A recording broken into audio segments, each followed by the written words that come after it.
ओम श्री शक्ति नमः। ओम श्री शक्ति नमः। ओम श्री शक्ति नमः।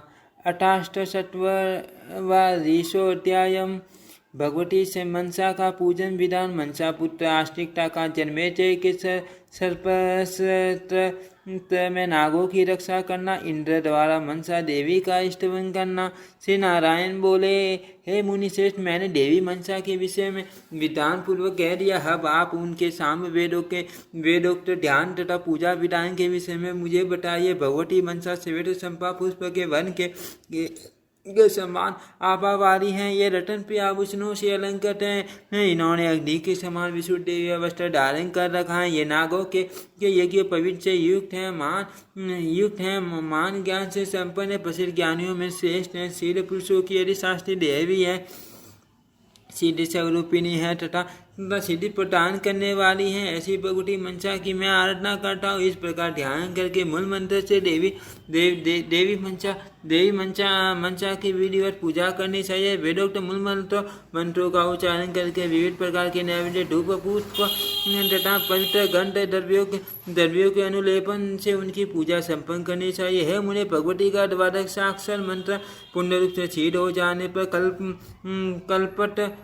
कल्पतरु नामक वृक्ष की भांति भक्तों को वांछित फल प्रदान करने वाला हो जाता है। वह मंत्र ओम ही श्री कली है मनसा देवी सवा ऐसा बताया गया है। 5 लाख जप करने से मनुष्यों के लिए इस मंत्र की सिद्धि हो जाती है। जिसकी मंत्र सिद्धि हो जाती है वह पृथ्वी पर सिद्ध हो जाता है। उसके लिए विष भी अमृत के समान हो जाता है और वह धन्वंतरी तुल्य हो जाता है। हे ब्राह्मण, जो मनुष्य संक्रांति के दिन स्नान करके इतने पूर्वक किसी गुप्त स्थान में अति भक्ति से संपन्न होकर भगवती मनसा का आवाहन करके इनकी पूजा करता है तथा पंचमी तिथि को मन से ध्यान करते हुए देवी को नैवेद्य अर्पण करता है, वह निश्चित रूप से धनवान, पुत्रवान तथा कीर्तिमान होता है। हे महाभाग, मैं देवी मनसा की पूजा विधान बतला चुका हूँ। अब मैं उनके उपाख्यान का वर्णन आपसे कर रहा हूँ, जिसे मैंने साक्षात दम दे के मुख से सुना है। उसे ध्यान पूर्वक सुनिए।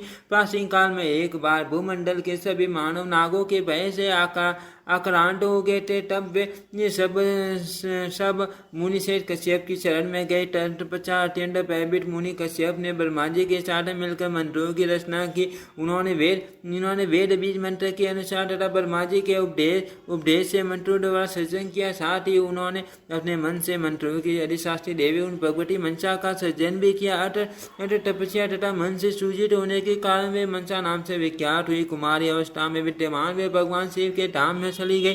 कैलाश पर उन्होंने भक्ति पूर्वक विधि व शिव जी की पूजा करके उनकी स्तुति की। इस प्रकार देवी 1000 वर्षों तक उस मुनि कन्या ने शिव की उपासना की। आशुतोष भगवान शिव उन पर प्रसन्न हो गए।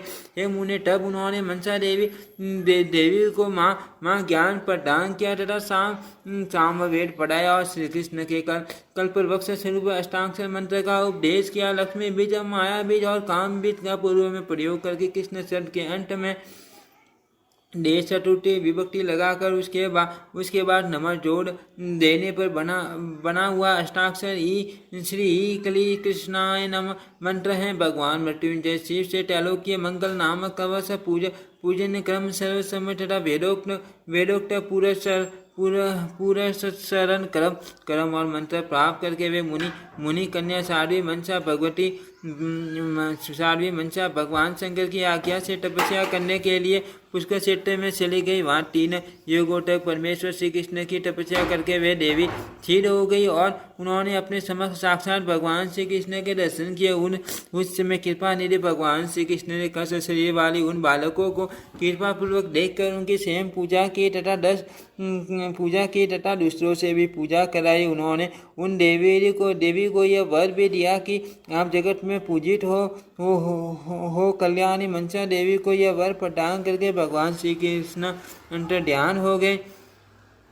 इस प्रकार वे मनसा देवी सर्वप्रथम परमात्मा श्री कृष्ण के द्वारा पूजित हुई। दूसरी बार भगवान शिव ने उनकी पूजा की और इसके बाद कश्यप देवता, मुनि, मनु, नाग एवं मानव आदि के द्वारा वे सुव्रता मनसा देवी तीनों लोकों में पूजित हुई। इसके बाद कश्यप जी ने उन देवी को जगत का मुनि को सौंप दिया। कामना रहित होते हुए भी मुनि से जटाकारु ने ब्रह्मा जी की आज्ञा से उन्हें पत्नी रूप में स्वीकार कर लिया। विवाह करने के पश्चात शीतकालीन तपस्या से ठगे हुए महायोगी मुनि जटाकारु पुष्कर क्षेत्र में एक वृक्ष वृक्ष के नीचे देवी मनसा के जंगा पर लेट गए और निंद्रेश्वर भगवान शिव का स्मरण करके सो गए। इतने में सूर्य अस्त हो गए तथा सारे काल उपस्थित होने पर परमसाध्वी देवी मनसा धर्मलोक के भय से अपने मन में विचार करके यह सोचने लगी कि ब्राह्मणों के लिए नित्य की सार्यकालीन संध्या न करके मेरे पति दे ब्रह्म हत्या आदि पाप के भागी होंगे। जो मनुष्य प्राप्त तथा सार्यकाल की संध्या नहीं करता वह सब प्रकार से सदा अपवित्र हो ब्रह्म हत्या के पाप का भागी होता है, ऐसा वेदों में कहा गया है।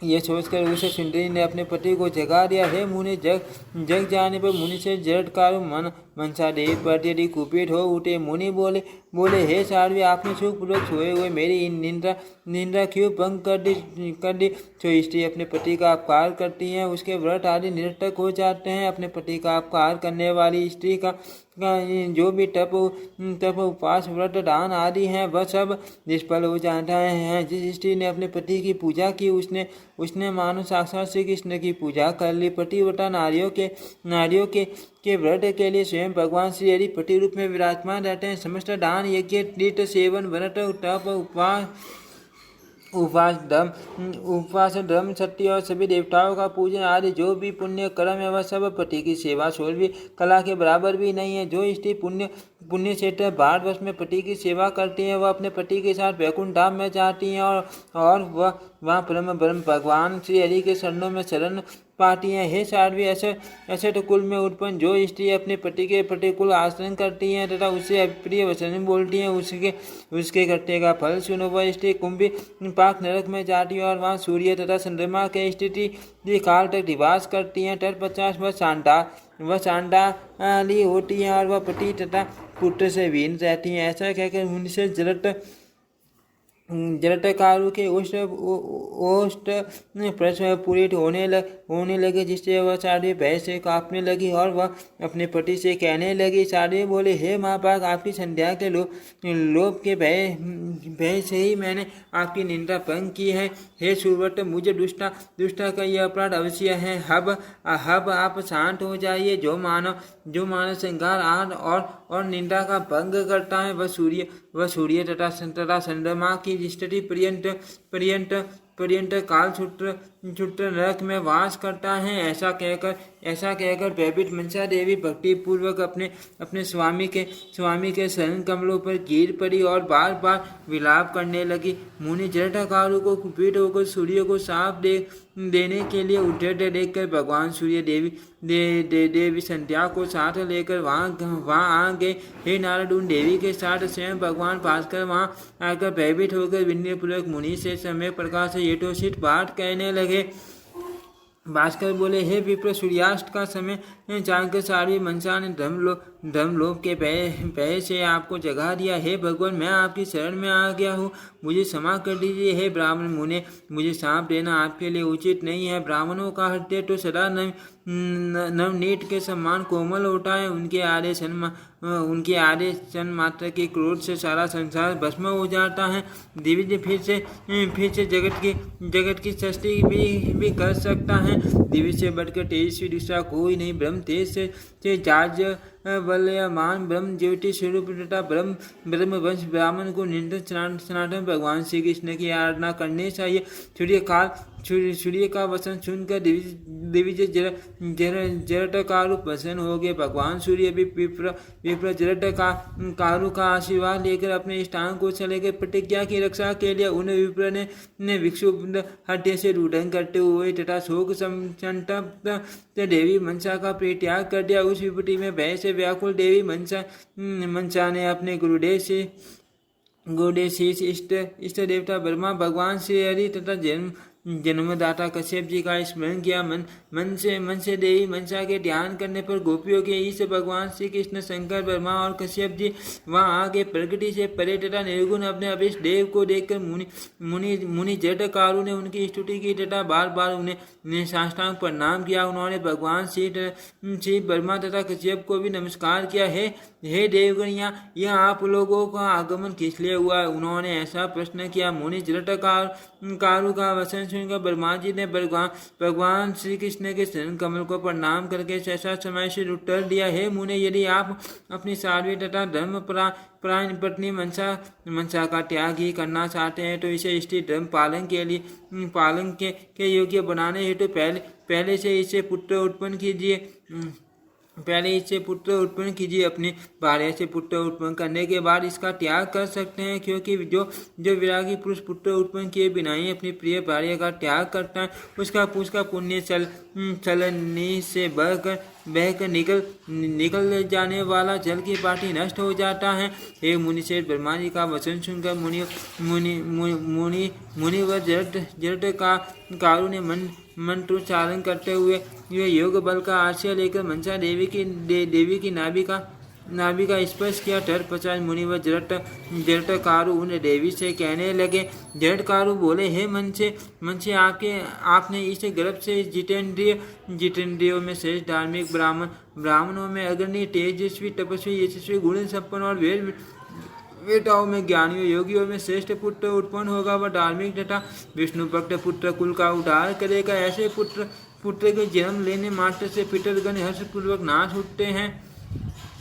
प्रिय पत्नी वही है जो मधुपासिनी, सुशीला, प्रतिव्रता, धर्मिष्ठा, सुपुत्र की माता, कुलस्त्री तथा कुल का पालन करने वाली होती है। श्री हरि की भक्ति प्रदान करने वाला ये सच्चा बंधु होता, न कि अभी सुख देने वाला, भगवत प्राप्ति का मार्ग दिखाने वाला बंधु ये सच्चा पिता है। जो आवागमन से मुक्त कर देने वाली है वही सच्ची माता होती है। वही बहन दया स्वरूपिणी है जो यम के टाट से छुटकारा दिला दे। गुरु वही है जो विष्णु का मंत्र प्रदान करने वाला तथा भगवान श्री हरि के प्रति भक्ति उत्पन्न करने वाला हो ज्ञानदाता। गुरु वही है जो भगवान श्री कृष्ण का चिंतन कराने वाला ज्ञान प्रदान करे, क्योंकि तन से लेकर ब्रह्म प्रिय सरासर संपूर्ण विश्व आविर्भूत होकर पुण्य विनिष्ट हो जाता है। तो फिर अन्य वस्तु से ज्ञान कैसे हो सकता? वेद अथवा यज्ञ से जो भी सार तत्व निकलता है वह भगवान श्री हरि की सेवा ही है। यही हरि सेवा समस्त तत्वों का सार स्वरूप है। भगवान श्री हरि की सेवा के अतिरिक्त अन्य सब कुछ विडम्बना मात्र है। हे देवी, इस प्रकार मैंने आपको ज्ञानोपदेश कर दिया। ज्ञानदाता स्वामी वही है जो ज्ञान के द्वारा बंधन से मुक्त कर देता है और जो बंधन में डालता है वह शत्रु है। जो गुरु भगवान श्री हरि में भक्ति उत्पन्न करने वाला ज्ञान नहीं देता वह शिष्य घाटी द्वारा शत्रु है, क्योंकि वह बंधन से मुक्त नहीं करता। जो जन्य के गर्भ जनित कष्ट तथा यम यातना से मुक्त न कर सके उसे गुरु टाट तथा बांधव कैसे कहा जाए? जो भगवान श्री कृष्ण के परमानंद स्वरूप सनातन भार का नियंत्रण दर्शन नहीं करता वह मनुष्यों के लिए कैसा बांधव है? अत हे साध्वी, आप निर्गुण तथा अच्युत ब्रह्म श्री कृष्ण की आराधना करो। उनकी उपासना से मनुष्यों का सारा कर्म निर्मल हो जाता है। हे प्रिय, मैंने छलपूर्वक आपका परित्याग किया है, अतः मेरे इस अपराध को क्षमा करो। सत्वगुण के प्रभाव से समासीन साध्वी नारियों में क्रोध नहीं रहता। हे देवी, मैं तप करने के लिए पुष्कर से जा रहा हूँ, आप भी यहाँ से सुखपूर्वक चले जाओ। भगवान श्री कृष्ण के शरण कमल में अनुरागी निष्प्रश प्राणियों का एकमात्र मनोरथ होता है। मुनि जटाकारु का वचन सुनकर शोक से व्याकुल तथा आंसू पूरित नेत्रों वाली मनसा देवी अपने प्राण प्रिय पति देव से विनम्रता पूर्वक कहने लगी। मनसा बोली, हे प्रभु, निंदा भंग कर देने के कारण जो आप मेरा त्याग कर रहे हैं इसमें मेरा दोष नहीं है। अतः आपसे ही मेरी ये प्रार्थना है कि मैं जहाँ भी आपका स्मरण करूँ वहीं आप मुझे सदा दर्शन दीजिए। अपने बंधुओं का वियोग अत्यंत कष्टदायक होता है।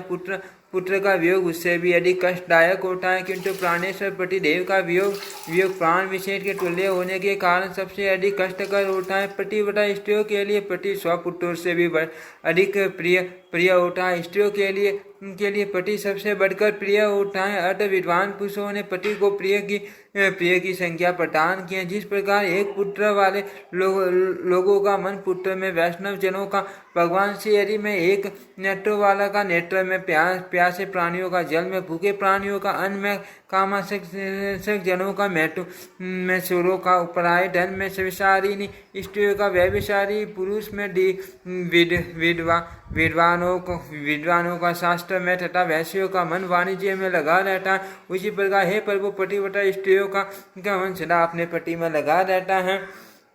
ऐसा कहकर मनसा देवी अपने स्वामी के चरणों पर गिर पड़ी। कृपा निधि मुनिवर जटाकारु ने कृपा करके क्षण भर के लिए उन्हें अपनी गोद में ले लिया। मुनि ने अश्रु से मनसा देवी को संपट कर दिया।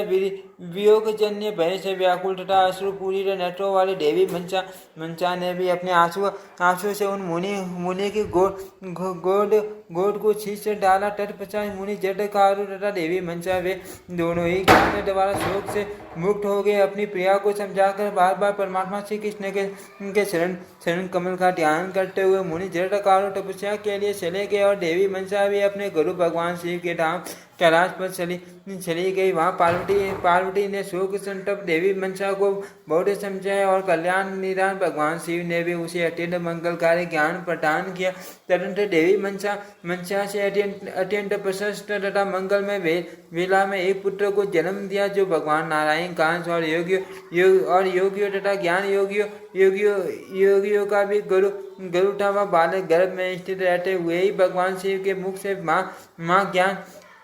माँ ज्ञान का श्रवण करके योगियों तथा ज्ञानियों का गुरु और योगीश्वर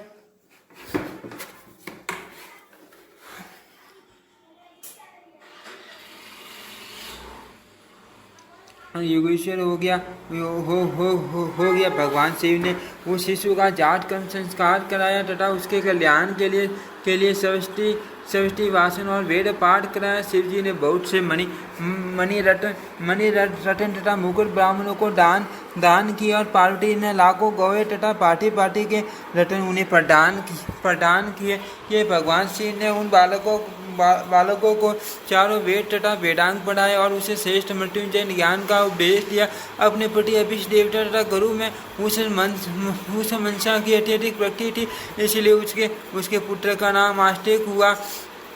मुनि जटाकारु पहले ही शिव जी की आज्ञा से भगवान विष्णु की तपस्या करने के लिए पुष्कर क्षेत्र में चले गए थे। वहाँ परमात्मा श्री कृष्ण का महामंत्र प्राप्त करके वे तपोधन माँ योगी जटाकारु दिव्य 3 लाख वर्षों तपस्या करने के पश्चात भगवान शिव को नमस्कार करने के लिए आए। शंकर को नमस्कार करके वे वहीं रुक के बालक भी वहीं पर था। तत्पश्चात फिर देवी मनसा अपने पिता कश्यप मुनि के आश्रम में आ गई।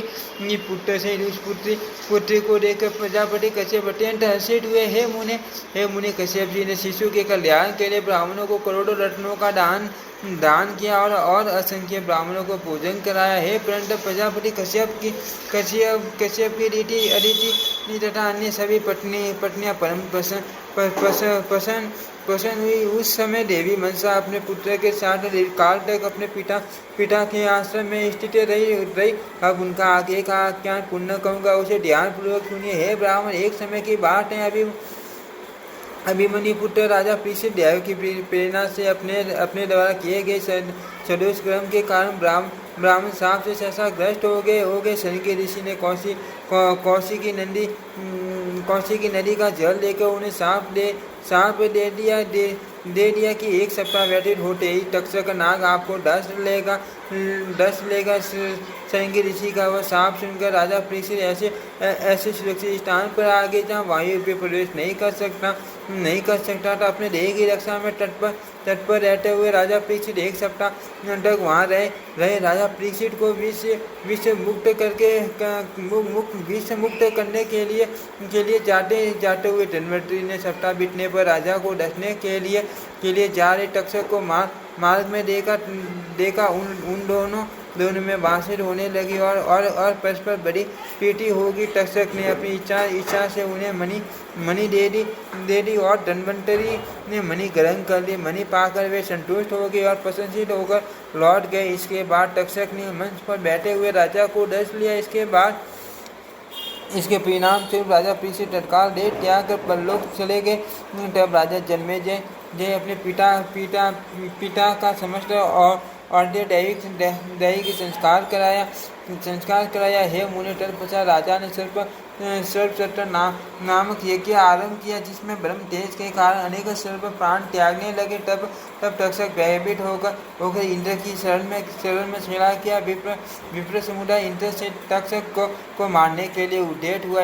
ऐसी स्थिति में इंद्र से सभी देवगण देवी मनसा के पास गए। वहाँ पर व्याकुल तथा व्याकुल इंद्र ने उन भगवती मनसा की स्तुति की। तरंत मुनिवर आस्तिकी ने माता की आज्ञा से यज्ञ में आकर श्रेष्ठ राजा जन्मेजय इंद्र और तक्षक को प्राणों की रक्षा की। तब महाराज जन्मेजय ने उन्हें कृपापूर्वक प्राण दान का वर दे दिया और ब्राह्मणों की आज्ञा से यज्ञ का समापन करके विप्रों को प्रसन्नतापूर्वक दक्षिणा दी। तत्पश्चात ब्राह्मण मुनि तथा देवताओं ने देवी मनसा के पास जाकर पृथक उनकी पूजा तथा स्तुति की। इंद्र ने भी सभी पूजन सामग्री एकत्र करके पवित्र होकर परम आदर पूर्वक मनसा देवी का पूजन तथा स्तवन किया। उन्होंने अत्यंत प्रसन्न होकर देवी को श्रद्धापूर्वक नमस्कार करके उन्हें 1650 तथा प्रिय प्रदान किया। इस प्रकार ब्रह्मा विष्णु और शिव की आज्ञा के अनुसार देवी मनसा की पूजा करके वे सब अपने स्थान को चले गए। हे मुने, इस प्रकार मैंने मनसा देवी का संपूर्ण आख्यान कह दिया। अब आप पुण्य क्या सुनना चाहते हैं? नारद जी बोले, हे भगवान देवराज इंद्र ने किस श्लोक से देवी मनसा की स्तुति के साथ ही मैं उन देवी की पूजा विधान का क्रम यथार्थ रूप से सुनना चाहता हूँ। श्री नारायण बोले, हे नारद, देवराज इंद्र ने विधि पूर्वक स्नान किया। इसके बाद पवित्र होकर तथा आचमन करके उन्होंने 2 सूर्य वस्त्र धारण किए। फिर देवी मनसा को भक्ति पूर्वक रथ में सिंहासन पर विराजित किया। तत्पश्चात इंद्र ने वेद मंत्रों का उच्चारण करते हुए रतन में कलश में भरे हुए सर्वगा के जल से भगवती को स्नान कराया और अग्नितुल्य शुद्ध दो मनोहर वस्त्र पहनाए। देवी के संपूर्ण अंगों में संडन लगाकर उन्हें भक्तिपूर्वक पाद्य तथा अर्घ्य अर्पण करने के अनंतर गणेश, सूर्य, अग्नि, विष्णु, शिव तथा पार्वती देवताओं की विधिवत पूजा करके इंद्र ने साध्वी मनसा का पूजन किया। इंद्र ने ओम ही श्री मनसा देवै सवा इस दशांक्षर मूल मंत्र के द्वारा यथोचित रूप से सभी पूजन सामग्री अर्पित की। इस तरह विष्णु की प्रेरणा पाकर देवराज इंद्र ने 16 प्रकार के दुर्लभ पूजनोपचार अर्पण करके प्रसन्नतापूर्वक भक्ति के साथ देवी मनसा की पूजा की। उस समय इंद्र ने नाना प्रकार के वाद्य बजवाए। देवताओं के प्रिय इंद्र की आज्ञा तथा ब्रह्मा, विष्णु और शिव की आज्ञा से देवी मनसा के ऊपर आकाश से पुष्पवृष्टि होने लगी। तत्पश्चात फूल के शरीर वाले इंद्र नेत्रों से आंसू भरकर भगवती की मनसा की स्तुति करने लगे। पुरंदर बोले, हे देवी, प्रतिव्रताओं में अति से प्रार्थना तथा परमा आप भगवती की मैं स्तुति करना चाहता हूँ, क्योंकि इस समय आपकी स्तुति पाने में असमर्थ नहीं हो। हे प्रगति में वेद में पंडित आपके स्वरूप के लक्षण तथा आपके चरित्र संबंधी आख्यायिका आदि का वर्णन करने में सक्षम नहीं हो। हे देवी, मैं आपके गुणों की गणना नहीं कर सकता। आप सूर्य सत्व स्वरूप आए तथा क्रोध, हिंसा आदि से रहित है। मुनि जड़ कारो आपका त्याग कर सकने में समर्थ नहीं थे, इसीलिए उन्होंने आपसे समान याचना की थी। आप साध्वी मेरी माता अदिति के समान ही मेरी पूजनीय हैं। अट दया रूप से मेरी भगिनी तथा समान रूप से मेरी जननी है। हे सुरेश्वरी, आपके द्वारा मेरे प्राण पुत्र और स्त्री की रक्षा हुई है। अट मैं आपकी पूजा करता हूँ। आपके प्रति मेरी प्रीति निरंतर बढ़ती रहे। हे जगदम्बे के हृदय पे आप सनातनी भगवती सर्वत्र पूज्य है। फिर भी मैं आपकी पूजा का प्रसार कर रहा हूँ। हे सुरेश्वरी, जो मनुष्य आषाढ़ मास की संक्रांति, मंसा पंचमी, नाग पंचमी मास के अंत में अथवा प्रतिदिन भक्तिपूर्वक आपकी पूजा करेंगे, उनके पुत्र पौत्र आदि तथा धन की वृद्धि अवश्य ही होगी और भी यशस्वी कीर्तिमान विद्या संपन्न तथा गुणी होंगे। जो प्राणी आपकी पूजा नहीं करेंगे तथा अज्ञान के कारण आपकी निंदा करेंगे, वे लक्ष्मी विहीन रहेंगे और उन्हें सदा नागों से भय बना रहेगा। हे देवी, आप स्वयं सर्व लक्ष्मी तथा व्याकुंठ में कमला लया है और मुनिवर भगवान जटाकालु नारायण के अंश है। आपके पिता ने हम लोगों की रक्षा के उद्देश्य से ही तपस्या और तेज के प्रभाव से मन के द्वारा आपका पूजन किया है। अर्थ आप मनसा नाम से विख्यात है। हे मनसा देवी, आप अपनी शक्ति से सिद्ध योगिनी है। अर्थ आप मनसा देवी सबके द्वारा पूजित और वंदित हो। देवगण भक्तिपूर्वक मन से निरंतर आपकी श्रेष्ठ पूजा करते हैं, इसलिए विद्वान पुरुष आपको मनसा देवी कहते हैं। हे देवी, सत्य की सर्वदा उपासना करने के कारण आप सत्य स्वरूपिणी है। जो मनुष्य तत्पर होकर निरंतर आपका ध्यान करता है, वह आपको प्राप्त कर लेता है। हे मुनि, इस प्रकार मनसा देवी की स्तुति करके और उन भगिनी रूप देवी से वर प्राप्त कर देवराज इंद्र अनेक वीर भूषणों से अलंकृत अपने भवन को लेकर मनसा देवी ने अपने पुत्र के साथ पिता कश्यप के आश्रम में दीर्घकाल तक निवास किया। प्राताओं के द्वारा वे सदा पूजित, सम्मानित और वंदित हुए। हे ब्राह्मण, तदंतर सूर्य गौ ने गोलोक से या यहाँ के इंद्र द्वारा सुपूजित उन मनसा देवी को अपने दूध से स्नान कराकर आदर पूर्वक उनकी पूजा की और उन देवी ने उन्हें अत्यंत दुर्लभ तथा गोपनीय संपूर्ण ज्ञान का उपदेश किया। तत्पश्चात उस सूर्य तथा देवताओं के द्वारा पूजित वे देवी मनसा पुण्य सर्वलोक को चली गई। जो मनुष्य पुण्य बीज रूप ईश्वर इंद्र स्रोत का पान करता है, भगवती मनसा की पूजा करता है, उसे तथा उसके वंशों के लिए नागों का भय नहीं रह जाता। यदि मनुष्य स्रोत को छीन कर ले तो उसके लिए विष भी अमृत तुल्य हो जाता है। इस स्रोत का 5 लाख जप कर लेने से मनुष्यों को इसकी सिद्धि हो जाती है और वह निश्चित ही शयन करने वाला तथा सर्प सवारी करने वाला हो जाता है। इति श्रीमद्देवी भागवते महापुराणे अष्टादशशास्त्रायां संहितायां नवम स्कन्धे मनसोपाख्यान वर्णन नमाष्टचत्वारिंशो अध्यायः। ओम श्री शक्ति नमः। ओम श्री शक्ति नमः। ओम श्री शक्ति नमः।